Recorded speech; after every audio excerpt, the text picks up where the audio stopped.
voltamos e vamos conhecer um pouquinho agora do fundador. Vamos lá. Vocês seguem os escritos de Baha'u'lláh, correto? Perfeito. Vocês creem em Deus? Isso. Sim. Dentro da fé Bahá'í a gente acredita em Deus, de que Deus é um só e de que a humanidade é uma só. E aí que Deus vem trazendo a religião de tempos em tempos, trazendo um novo manifestante, e aí esse manifestante se revela para a humanidade e traz todos os ensinamentos sociais e espirituais. Então que veio Buda, Maomé, Jesus Cristo, Muhammad, então ele vem trazendo todos os ensinamentos e tem a evolução, tanto da humanidade quanto da espiritualidade. E aí para essa época a gente acredita que veio Baha'u'lláh. Veio Bab primeiro, né? Bab significa a porta, e depois veio Baha'u'lláh. Baha'u'lláh, a glória de Deus. Ele trouxe então a renovação dos escritos sagrados, dos ensinamentos, tanto sociais quanto espirituais. Tá. Então, para vocês, Jesus é um profeta ou ele era filho realmente de Deus? Isso, Jesus Cristo é filho de Deus, é um manifestante de Deus, trazido há 2022 anos atrás, e ele trouxe justo o ensinamento do amor, da servitude, né? E ele traz esse ensinamento não só espiritual, como sociais, e aí toda uma revolução acontece quando esse manifestante de Deus se encontra entre a humanidade, né? Uma vez que ele ascende aos céus, os próximos que vieram, e que já vieram, a gente acredita assim, renovam essa palavra que foi revelada, trazendo novos ensinamentos e novas abordagens dentro da humanidade, tanto para o crescimento espiritual, científico, tudo revivificado, né? Então a gente realmente entende sobre essa revolução que acontece. E Maria? Vocês acreditam em Maria? Sim, Maria, mãe de Jesus, Maria, mãe de Deus. Maria realmente é uma figura feminina muito importante dentro do cristianismo e também dentro da fé Bahá'í. Então um dos princípios da fé Bahá'í é a igualdade entre gêneros, entre homens e mulheres, né? Então assim, quando a mulher ela traz essa questão da emancipação, do protagonismo das histórias, a fé Bahá'í ela traz isso muito assim para a humanidade, principalmente a essa época. E a gente tem uma figura emblemática dentro da fé no período do Bab, né, que foi uma das letras viventes, uma das pessoas que entenderam a revelação do Bab naquele período, e que foi Tahereh. Então Tahereh, ela infelizmente ela é capturada, e quando ela está na parte de enforcamento, quando eles vão enforcar ela, ela fala: vocês podem me matar, mas não podem reter a emancipação das mulheres. Então o protagonismo da mulher é extremamente importante dentro da comunidade Bahá'í, justo para esse equilíbrio entre homem e mulher. A gente entende que a humanidade é como se fosse uma ave, em que a ave tem duas asas, né? E que não pode uma voar, alçar o voo sem a outra. Então esse desenvolvimento é extremamente necessário. E Maria faz parte dessa história. Perfeito. Digamos que eu queira entrar para a fé Bahá'í. O que eu tenho que fazer? Pronto. Desde pequeno, né, com 15 anos, você já pode se declarar Bahá'í, entendendo que Baha'u'lláh é um manifestante para essa época, entendendo que Baha'u'lláh deixou alguns escritos e alguns dizeres, princípios, né?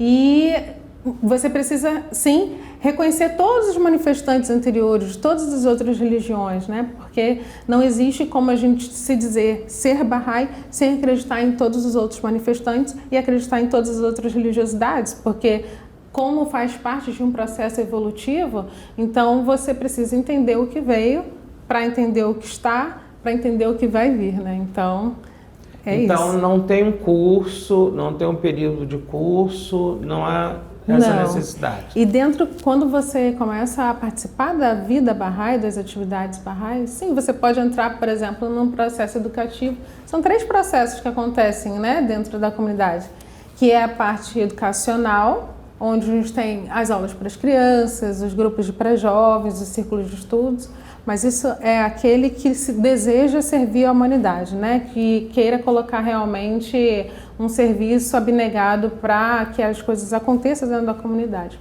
Tem as partes de reunião devocional, que você pode tanto fazer em casa, quanto chamar seus vizinhos, seus familiares, amigos.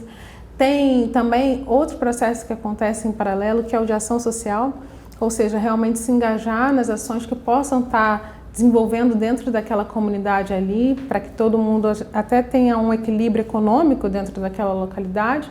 E também tem o processo de discurso prevalecente da sociedade, que é o que me trouxe até a Expo Religião e que faz com que eu participe de todo esse grupo, né? Porque quando a gente entende que existe uma necessidade dentro da sociedade e que a gente pode ali suprir essa necessidade, então a gente se coloca à disposição para conversar, debater, entrar em consentimentos, que é um dos princípios também que é a consulta, né? Entender que o que eu tenho e o que você tem pode se somar e aí construir uma verdade e um outro entendimento. Ney, você é uma jovem advogada, jovem, quer dizer, faz parte da ala jovem da religião. O que você acha que pode ser feito para divulgar mais a religião e os escritos de Baha'u'lláh aqui no Brasil, principalmente no Rio de Janeiro? Certo. Aqui no Brasil, a comunidade, uma das coisas que até Choguei Fende traz para a gente é que seria interessante a gente trazer para outras vizinhanças, não só para as cidades grandes, né? Então, realmente, a gente vê como que o crescimento em cidades menores acontece em larga escala. E nas cidades capitais, nas cidades grandes, realmente fica um pouco mais difícil, porque as pessoas ficam tendo a visão do materialismo, do consumismo, e esquece um pouco de entender sobre o seu lado espiritual, sobre também a sua saúde espiritual. Então, acredito que realmente é essa conversa de coração para trazer mais amigos a entenderem sobre a importância de trazer as virtudes espirituais para a sua alma, para o seu espírito, e entender a importância de como se posicionar até com a sua própria religiosidade, entender como fazer parte de um processo de construção de uma nova humanidade. Inclusive, o material e o espiritual, eles precisam andar juntos também, né, para o desenvolvimento da localidade. Então, cada Bahá'í que puder contar para o outro, para um amigo, para um familiar, que olha, a gente está num processo de construção e de desconstrução, que tal fazer parte do processo de construção comigo? Isso já seria fantástico. Tá. Eu conheci através do mundo, por fotos, templos Bahá'ís lindíssimos. Me corrija se eu estiver errada. Aqui na América Latina, vocês têm um que é um formato de uma flor de lótus, não é isso? A flor de lótus fica na Índia e fica aqui na Índia. Fica no Chile a flor como se fosse uma tulipa, né? A tulipa. Isso, então... Certo. Quando é que a gente vai ter aqui no Brasil? Fantástica pergunta, fantástica.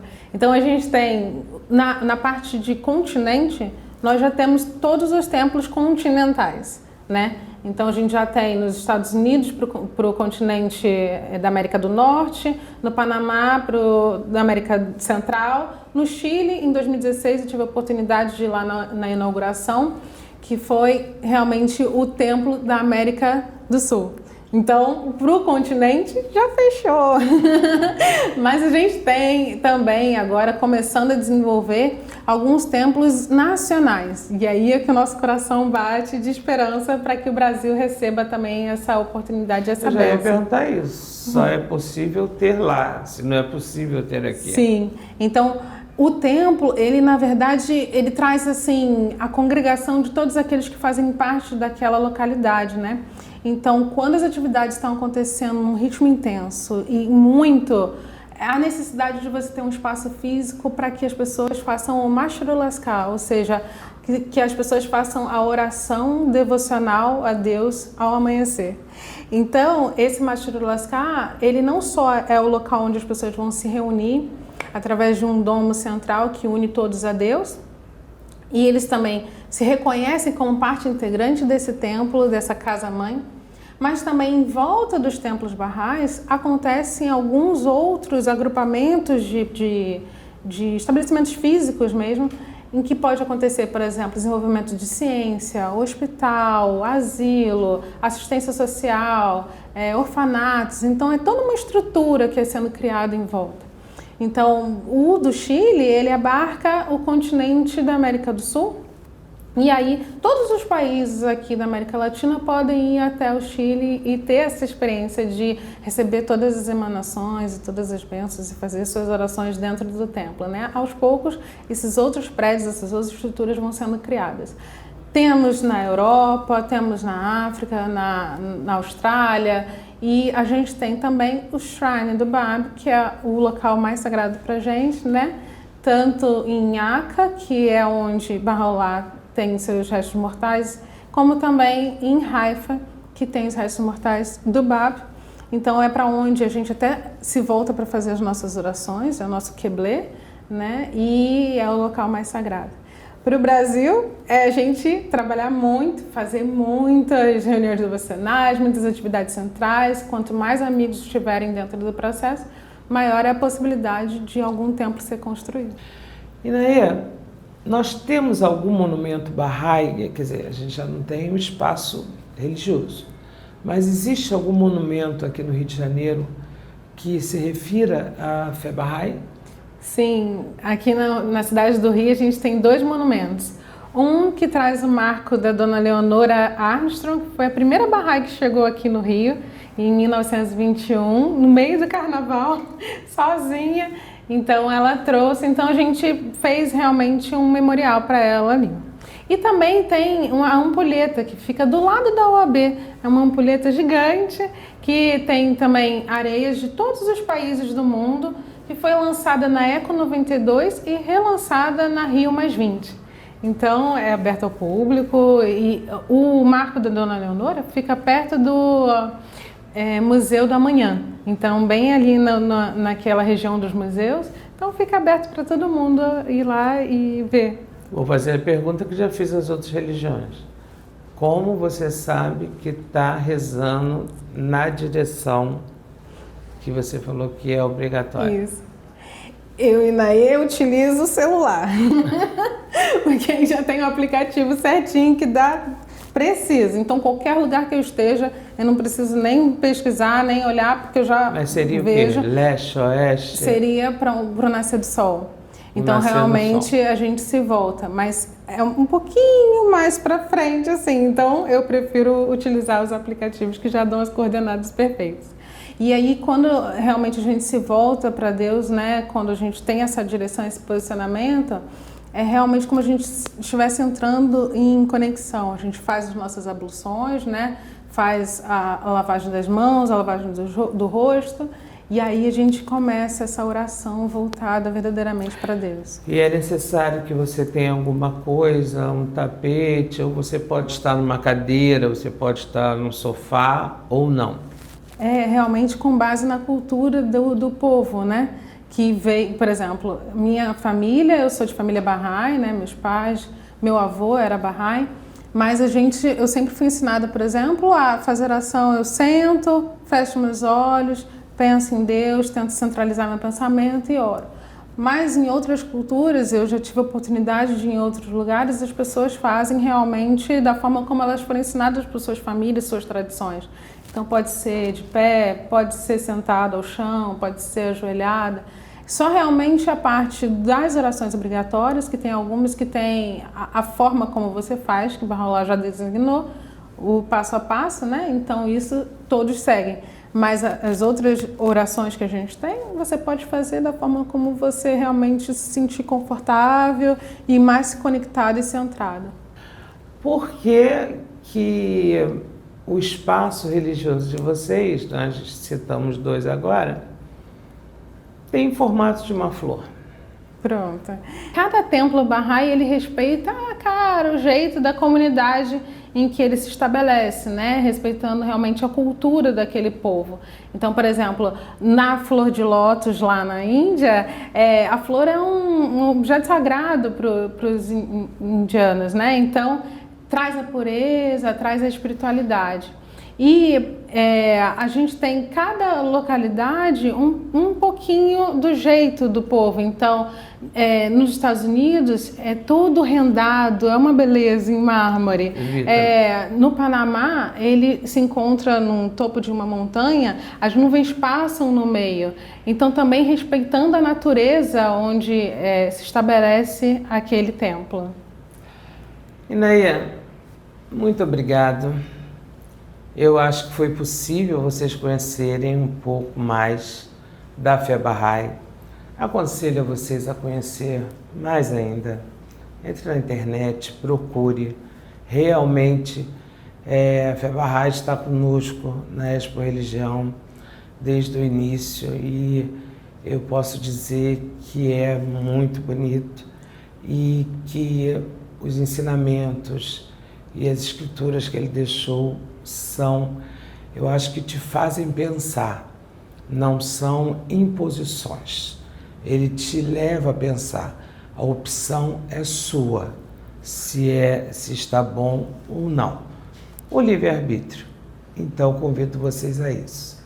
Inaia, muito obrigada. Muito obrigada, Luzia. De nos receber e estaremos de volta no próximo programa da Expo Religião, aqui na TV Alerj, o canal do Povo.